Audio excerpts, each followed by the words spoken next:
She marched up to me at the pool like she owned the entire zip code, phone already dialing 911. "You're trespassing," she snapped, loud enough for everyone to hear. What she didn't know was that I had legal rights, signed documents, and a landlord who helped build this place. That one phone call set off a chain reaction, police reports, lawsuits, and a secret from 10 years ago that would cost her everything.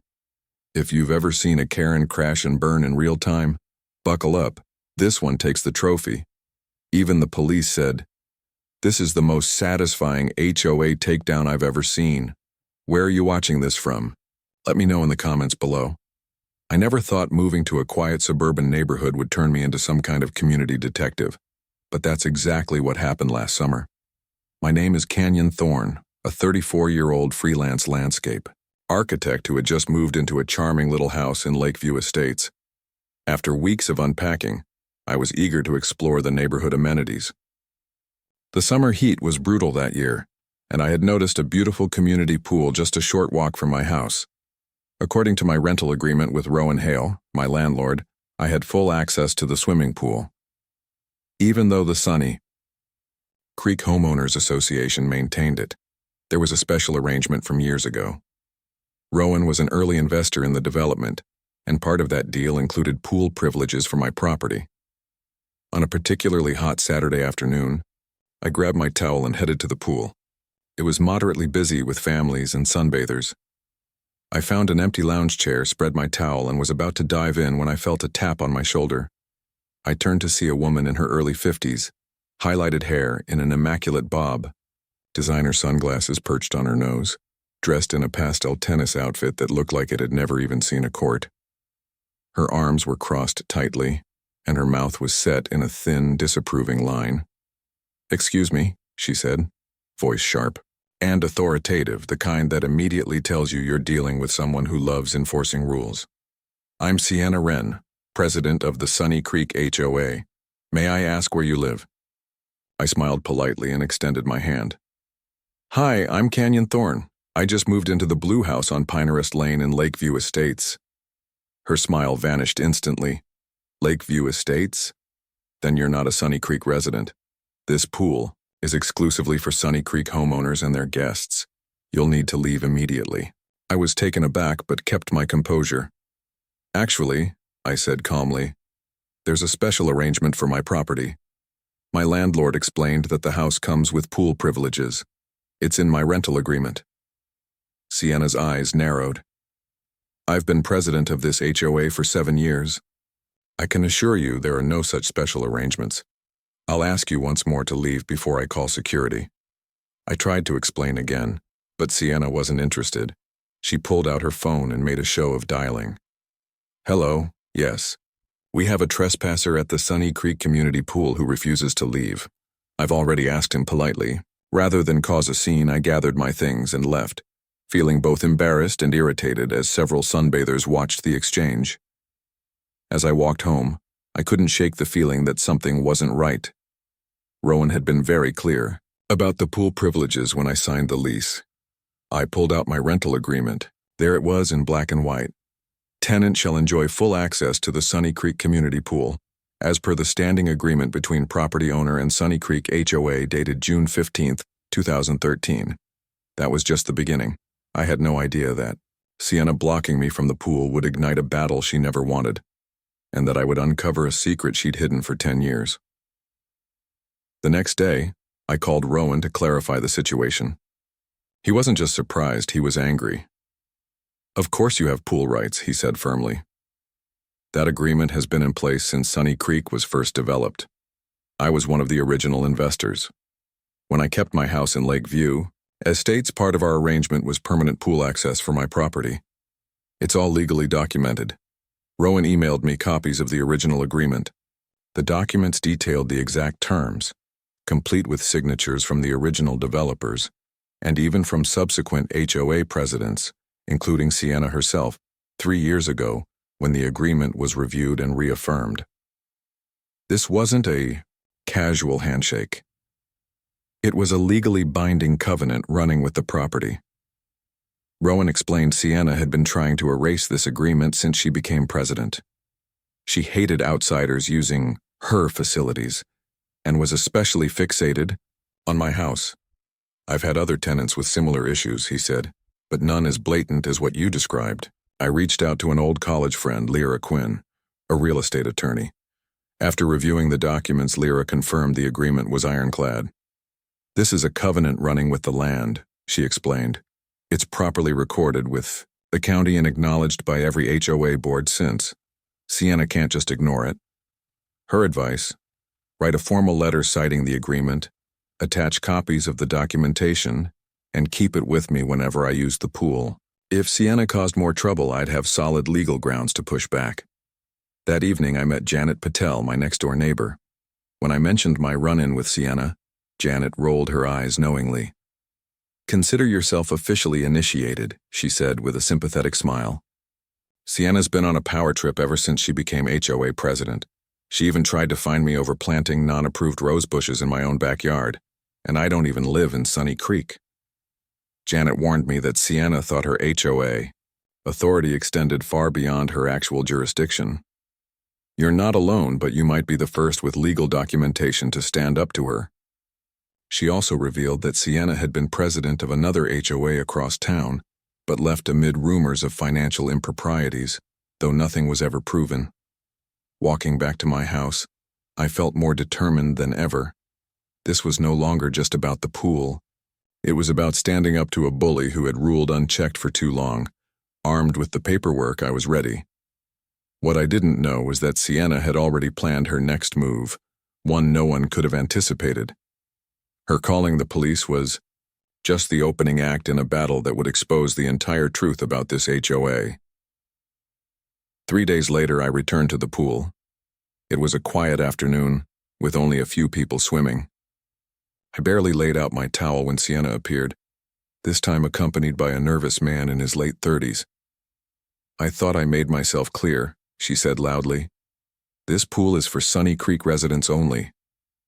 I remained calm and pulled out my paperwork. "Miss Wren, I have a legal agreement granting access to my property. I'd be happy to show it to you." She cut me off with a dismissive wave. "I don't need to see your so-called documentation. I know exactly which properties are in our HOA, and yours isn't one of them." Without looking, she pulled out her phone. "Yes, this is Sienna Wren, president of Sunny Creek HOA. We have an intruder at the community pool who refuses to leave. This is the second time he's trespassing and disturbing our residents." She hung up and turned to me with a smug smile. "The police are on their way. I suggest you leave now to avoid embarrassment." I stood my ground. "I'm not leaving. I have every legal right to be here, and I'm happy to explain that to the police." The man with her looked uncomfortable. He whispered something. Sienna snapped sharply, "Not now, Kevin," and stalked off to wait. 15 minutes later, a police cruiser arrived. A tall officer approached, looking more weary than concerned. Sienna hurried over. "Officer Asher, thank you for coming quickly. This man is trespassing on our private property and refusing to leave." Officer Asher turned to me. "Sir, may I see identification?" I handed over my driver's license and calmly explained the situation, showing him the agreement. "I have every legal right to use this pool. Ms. Wren is aware but chooses to ignore it." Officer Asher reviewed the documents as Sienna fumed, trying to interject with complaints about unauthorized modifications and outdated agreements. After several minutes, the officer handed the papers back. "Mr. Thorne, based on these documents, you do appear to have legal access rights. This is a civil matter regarding property covenants, not criminal trespassing." Sienna's face flushed red. "That's impossible. I'm the HOA president. I would know about any such agreements." She asked to speak privately with the officer, pulling him aside. I caught fragments of their conversation. "Cannot have random people, safety concerns, reputation." Then I heard her voice rise. "I will not allow another failure like 10 years ago to happen on my watch." "What failure? What did it have to do with me or my house?" Afterward, Officer Asher returned. "Mr. Thorne, you're free to stay. Your documentation is in order." He turned to Sienna. "Ms. Wren, misuse of emergency services for non-emergency calls can lead to penalties. If there's a dispute over property covenants, consult your attorney rather than calling the police." Sienna was livid. "This isn't over," she said, glaring at me. "The board will discuss this matter and take appropriate action." She stormed off. Officer Asher gave me an apologetic look. "Sorry about this. Between you and me, this isn't the first call we've had from Miss Wren about..." The police may have confirmed my right to be there, but I was too naive to understand that the real battle hadn't even begun. 2 days later, I received a letter from the Sunny Creek HOA. Inside was a formal-looking citation, printed on heavy cardstock with an embossed HOA seal that screamed intimidation. It claimed I owed a $500 fine for unauthorized facility use and disruptive behavior. And there, scrawled at the bottom in elegant script, was Sienna Wren's signature. It was a shot across the bow, meant to scare me, shut me up, and put me in my place, but it did the opposite. I called LRA, my real estate attorney, and read the letter to her. She laughed. "They can't fine you. You're not under their jurisdiction, remember? That letter is legally meaningless, harassment, borderline extortion. Keep it. We might need it." Then she added something that stuck with me. "People who abuse authority in one place rarely stop there. You should look into who this Sienna really is." That night, I dove headfirst into research. After combing through old newspaper archives, I found it, a 7-year-old article. Sienna Wren had resigned as treasurer of the Oakmont Village HOA amid allegations of financial mismanagement. The article was vague, just enough to avoid legal trouble. It mentioned irregularities in accounting and that the matter had been settled privately. But now I had a pattern, a history. Then I turned my attention to Sunny Creek itself. Through the county's online records portal, I dug through their bylaws, maps, and amendments. That's when I discovered the first real bombshell. Chukting. HOA bylaws clearly stated that fines could only be assessed against dues-paying member properties in good standing. My home? Not even in their HOA. More disturbing, though, were the amendments, quietly passed over the years, that expanded the board president's power while weakening oversight. And then I found something deeply suspicious. The current Sunny Creek boundary maps didn't match the original development plans filed by Rowan Builders. Someone had shifted the lines, subtly, cleverly, to loop in non-HOA properties, including a corner of mine. They weren't just bossy neighbors. This was a deliberate land grab. The next afternoon, I met with Janet and a group of Lakeview residents in her backyard. Bill, an older man with shaky hands and tired eyes, spoke first. She had my car towed for being an eyesore from my own driveway. Cost me $300 to get it back. I'm not even in her HOA, Maria chimed in. She's been quietly moving boundary markers. Last year, my whole backyard was outside the HOA. Now she's claiming I'm subject to their landscaping rules. I pulled out my laptop and showed them the 2 maps, the county's original and Sunny Creek's current one. "See how the boundary shifted?" I said. "It's not an error. It's a strategic creep." Through county filings, I uncovered another explosive detail. The pool area had been established with a permanent easement that guaranteed access to several homes in Lakeview Estates, including mine. Even more damning? A decade ago, there'd been an attempted boundary adjustment filing meant to absorb that area, but it was withdrawn after objections from several homeowners, including Rowan himself. That evening, I got a text from Kevin Vale. He wanted to meet, discreetly, at a quiet cafe across town. I found him in a booth, nervously stirring a lukewarm coffee. "I've only been on the board 6 months," he began. "Sienna helped me get elected, mentored me when I moved in. I owe her a lot." He paused, then looked me in the eye. "But what she's doing, it's not right." Kevin revealed that Sienna ran Sunny Creek like a private empire. She made decisions unilaterally, silenced dissent, rewrote agreements, shifted boundaries. "Why?" I asked. "Control," he said. "And money. HOA dues are substantial, and Sienna controls the budget. Plus, there's a developer interested in building luxury condos. The more territory Sunny Creek claims, the more leverage she has. I nodded. She wants my house gone, because it's a reminder of a deal she failed to control. Kevin looked torn but resolute. I can't be seen opposing her, but I'll get you the documents, board minutes, maps, financial reports. Maybe you'll find something that helps. And I did. The HOA meeting was Tuesday evening. 30 homeowners had gathered at the Sunny Creek Community Center. I arrived early, armed with documents, maps, and historical filings. Sienna stood at the front, arranging papers. When she saw me, her expression froze. "Mr. Thorne," she hissed as she approached. "This meeting is for Sunny Creek residents only. You need to leave." Before I could speak, Kevin stepped in beside me. "Actually, Sienna, Section 3, Paragraph 7 of the bylaws, allows for neighboring residents to attend as observers." His voice was calm, but I noticed his hand tremble. She narrowed her eyes. "Fine, but observers sit in the back and remain silent." Janet and several other Lakeview residents filed in behind me. We all took seats in the back. The meeting began with routine items, budget votes, landscaping contracts. Then Sienna stood. "We've had ongoing issues with unauthorized use of our facilities," she announced. "The board is proposing new security protocols, including keycard access to the pool and increased patrols. This would require a special assessment of $200 per household." Murmurs filled the room. An elderly man raised his hand. "What incidents? I'm at the pool daily. I haven't seen anything."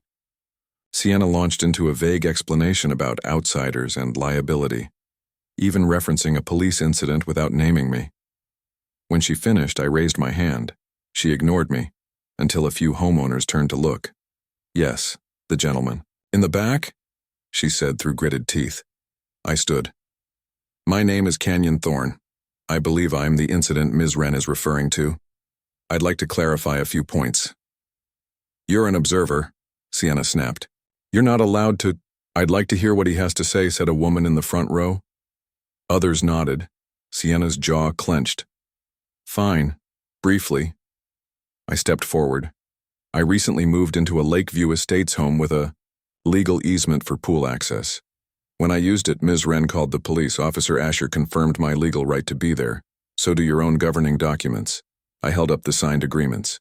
"But that's not all. I've discovered that Sunny Creek's boundaries have been systematically altered to claim jurisdiction over properties not under your HOA." I placed maps on the table, one original, one current.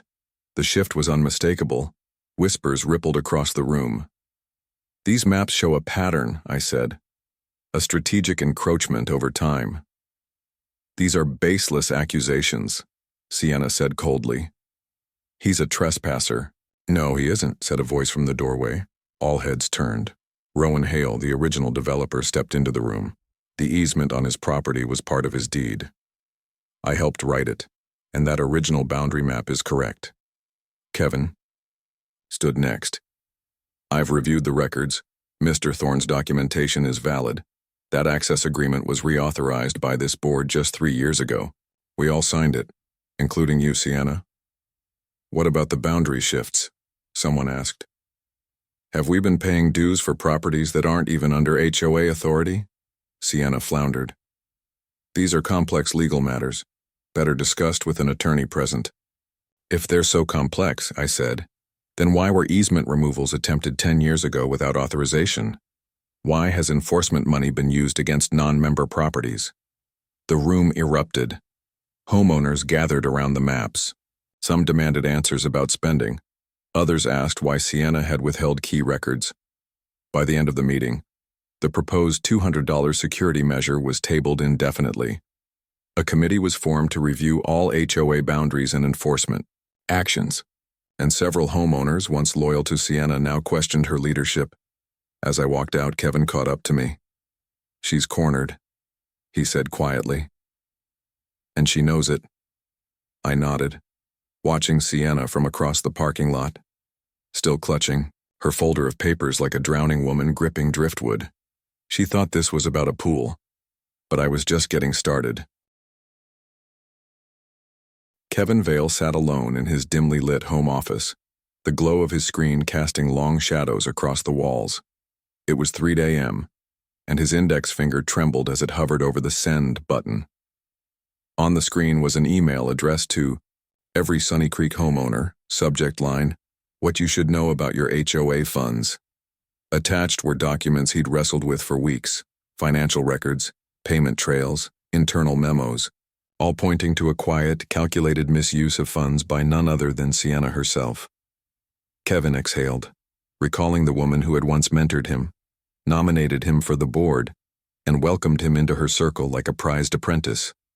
But what he'd uncovered through months of quiet digging, with help from my legal insights and careful decoding of HOA policies, had made one thing clear. Sienna had weaponized the HOA's power for her own gain. He clicked send, shut down his computer, and walked out into the night air. I had no idea about Kevin's actions until Janet called the next morning. "Have you seen it?" she asked breathlessly.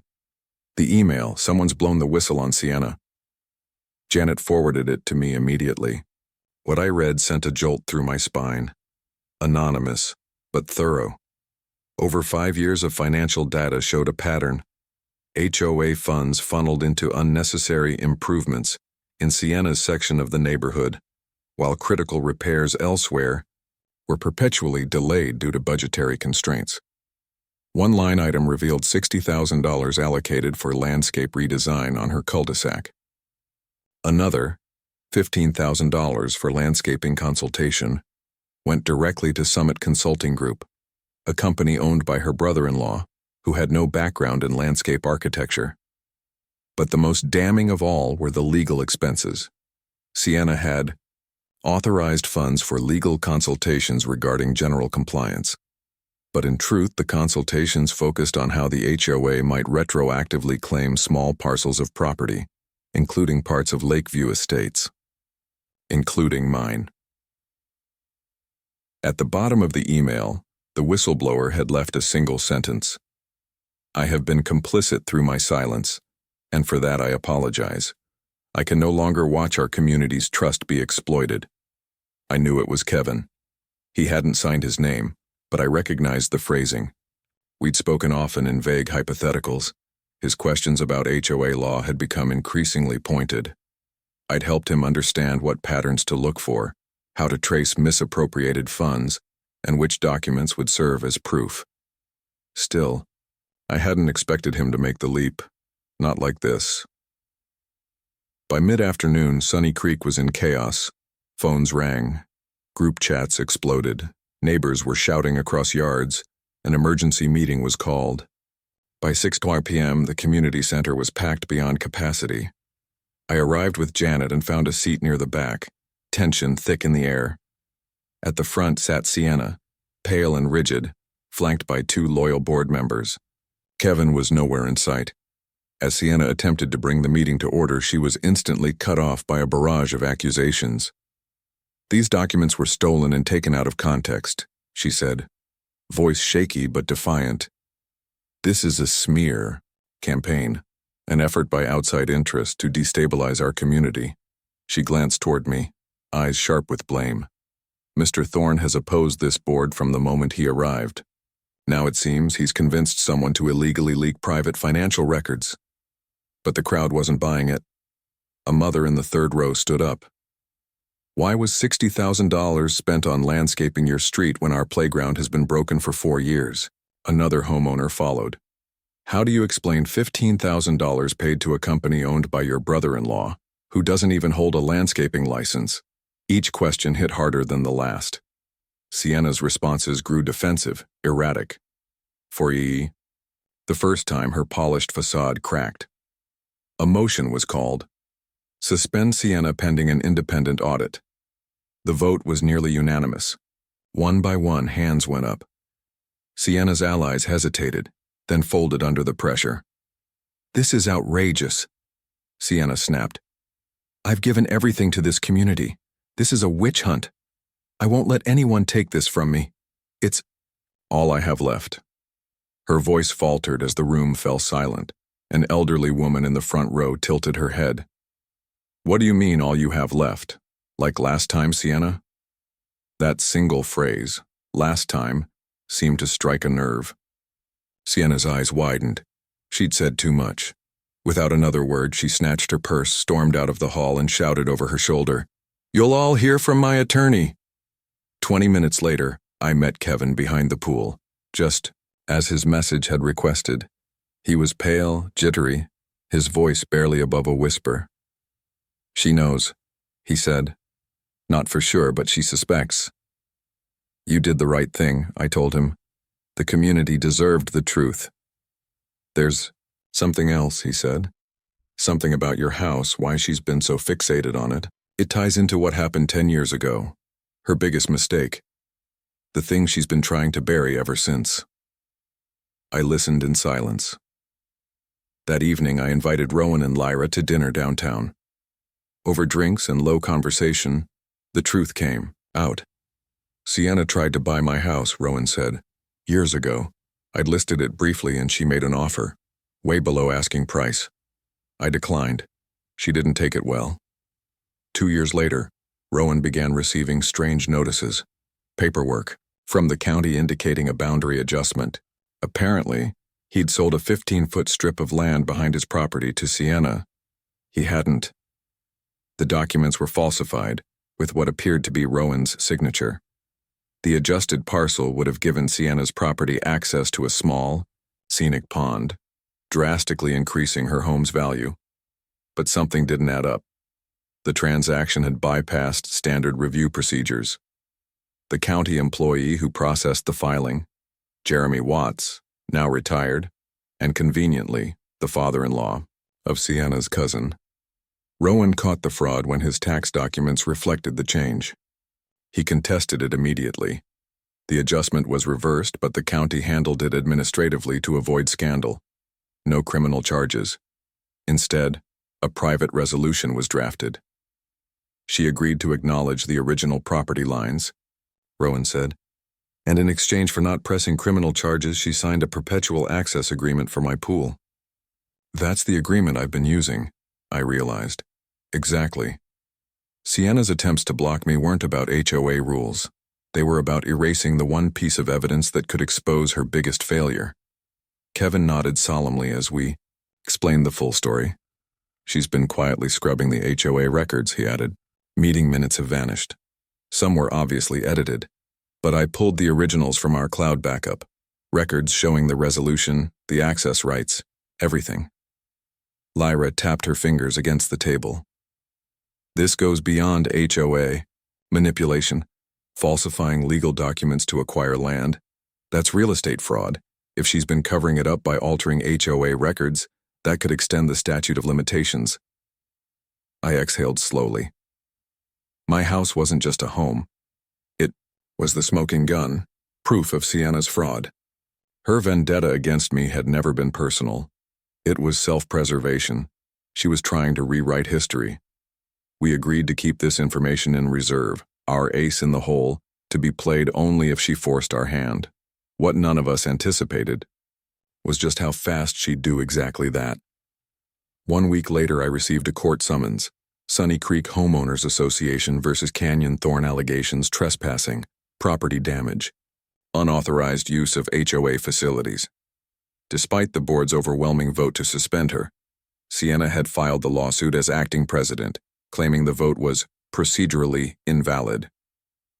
I called Lyra the moment the envelope hit my doorstep. She didn't hesitate. "This is exactly what we wanted," she said. She just handed us the perfect venue to bring all of it into the open. Not just my access rights, not just the misuse of funds, but the original fraud, the cover-up, and the lengths she'd gone to maintain control. Judge Eleanor Bradshaw, stern, silver-haired, known for slicing through legal gamesmanship like a scalpel, called the court to order without ceremony. Reynolds stood first. His tone was cool, confident, and rehearsed.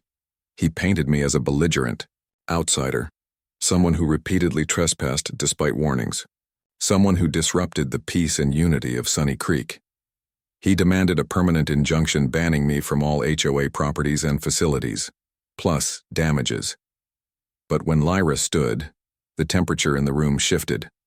She moved with quiet confidence, speaking with sharp precision as she dismantled every pillar of the HOA's claim. She presented the original easements, the decades-old pool access covenant, and Officer Asher's police report confirming my legal rights. Then she pulled the thread that unraveled Sienna Wren completely. She introduced evidence of harassment. Not just mine, but others. Testimonies from fellow Lakeview residents, people Sienna had mistreated, intimidated, or cornered over the years. One by one, they revealed the pattern, and then came the bombshell. "Your Honor," Lyra said calmly, "the plaintiff's interest in Mr. Thorne's property goes far beyond boundary concerns. We have documentation that Ms. Wren attempted to fraudulently claim a portion of this land over a decade ago, using falsified records submitted to the county recorder's office." Gasps whispered through the courtroom. Sienna's face lost its color as Lyra held up the copies.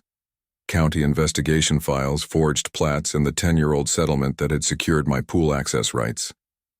Judge Bradshaw slowly removed her glasses. "Ms. Wren," she said, her voice like cold steel, "this court is troubled by what appears to be a personal vendetta pursued through the mechanism of an HOA." She leaned forward. "Before I rule, I'd like to hear directly from you. What is your response to the allegation that you attempted to fraudulently acquire property using falsified documents?" Sienna froze.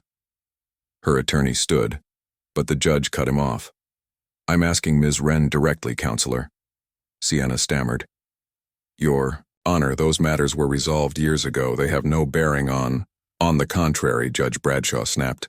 "They establish a pattern of behavior directly relevant to this case. Mr. Thorne's rights to access the pool were granted as part of the resolution to that fraud, a dispute you now seem to be attempting to relitigate under the cover of this HOA action." The ruling came swift and sharp. The judge dismissed the HOA's lawsuit entirely. She affirmed my full legal rights to use the pool. No trespass, no wrongdoing, no fines. More than that, she granted part of our countersuit, ordering Sienna Wren personally, not the HOA, to pay my legal costs, plus a damages award for harassment. But the hammer hadn't finished falling. Judge Bradshaw announced she was referring the matter of the fraudulent property filings to the district attorney's office for review. While the original offense might fall outside the statute of limitations, the judge said, continued misrepresentation and concealment could constitute ongoing fraud. As we stepped out of the courtroom, several Sunny Creek residents approached me. Some offered quiet apologies. Others thanked me, grateful someone had finally stood up to her. The biggest shock came from an older man in a blue blazer. "Mr. Thorne," he said, shaking my hand. "I'm Kevin Vale, HOA Vice President. I wanted you to know. We formally suspended Sienna from the board. She no longer speaks for Sunny Creek in any capacity." I looked past him. Sienna stood by the courthouse steps, alone, abandoned by the supporters who once swarmed around her. For a moment our eyes met. There was no rage in hers anymore, just fear, the kind that comes when you realize your long game has collapsed and there's no one left to blame. 1 month later, an envelope arrived in my mailbox, Sunny Creek HOA logo stamped across the top. Inside, a formal letter of apology, signed by the entire newly appointed HOA board, with Kevin's name at the top. "Dear Mr. Thorne, on behalf of the Sunny Creek Homeowners Association, we wish to extend our sincere apologies for the treatment you received under the prior administration. We are committed to rebuilding trust between our communities and fully respecting all established property agreements. They acknowledged my access rights. They also invited me to join a new neighborhood relations committee, formed to improve communication between Sunny Creek and Lakeview." At the bottom, a handwritten note from Kevin. "We couldn't have made these changes without you. Thank you for standing your ground." Later that week, we met for coffee. The nervous man I'd once encountered was gone. In his place was someone steady and determined. "We completed the audit," he said. "It's worse than we thought. Sienna was using HOA funds for personal expenses for years, hidden under vague community improvement labels. They'd temporarily raised dues to recover the deficit, but residents had agreed once they saw the truth in black and white. Kevin listed off the changes: transparent financial reporting, term limits for board members, all major decisions now subject to full homeowner vote, a third-party surveyor hired to establish once and for all the true HOA boundaries. As for Sienna, she'd sold her house and disappeared. Her property was now owned by a young family, a pediatrician and a schoolteacher, already well-liked by neighbors. "There's one more thing," Kevin said, sliding a small envelope across the table. Inside was a permanent pool access card with my name printed on it, along with a certificate recognizing my contribution to community integrity. "We're also installing a small plaque by the pool," he added. "Just a simple reminder, this facility is for both Sunny Creek and Lakeview residents. In the spirit of good neighbors." 2 weeks later, I hosted a small backyard barbecue. Janet, Rowan, Kevin, Officer Asher, and a few other neighbors came. People from both communities, all sharing food and laughter. Janet smiled as she sipped her drink. She turned so many people into enemies over the years, but no one ever stood up to her like you did. "Most folks just avoid the fight," Rowan said. "I've lived in that house for 25 years. I've never seen the neighborhood this connected. Even before Sienna, there was this invisible wall between us and Sunny Creek. Now people actually cross that line," Janet said. "Help each other, talk, laugh. It feels right." By sunset, my yard buzzed with conversation, plans for joint events, community gardening, even a shared neighborhood watch. Officer Asher stopped by too, a burger in hand. He grinned. "In 15 years on the force," he said, "this is the most satisfying HOA takedown I've ever seen. Usually these things just drag on. But you changed the whole damn culture." A week later, I got an unexpected call from a local landscape architecture firm. Ironically, the same one the HOA had used under Sienna's tenure. The owner had heard about the ordeal, read the news reports, and was impressed by how I'd handled it. They offered me a position, citing not just my qualifications but my integrity. Final scene: the pool. The official reopening ceremony was simple. A ribbon cutting, a few short speeches, and the unveiling of the plaque, in recognition of shared access and community cooperation. Afterward, I dove into the pool alongside kids from both neighborhoods, laughter echoing off the water and brick. As I floated on my back, eyes closed in the sunlight, I remembered how all this started. I just wanted to take a dip on a hot day. What I got instead was a fight for respect, for truth, for something far bigger than a pool. It became a reckoning, for Sienna, for the HOA, and for every person who's ever been told they don't belong. They said I wasn't one of them, that I was trespassing, that I was nothing. But I stood my ground, and in doing so I helped draw a new kind of line, not one that separates, but one that says, enough. Closing voiceover for social, YouTube, TikTok. They told me I didn't belong. They called the cops. They tried to fine me, shame me, erase me, all because I sat in a chair they didn't think I deserved, but I didn't back down. What started as one man refusing to be erased became something much bigger. It became a reckoning for every Karen and every crooked system built on fear and silence. If you've ever been made to feel small in a place where you do belong, this story is for you, because boundaries aren't just lines on a map. They're the moment someone finally says, no more. So tell me in the comments, where have you drawn your line? And if you're still fighting, know this: you are not alone. And one voice is enough to start something they can't silence.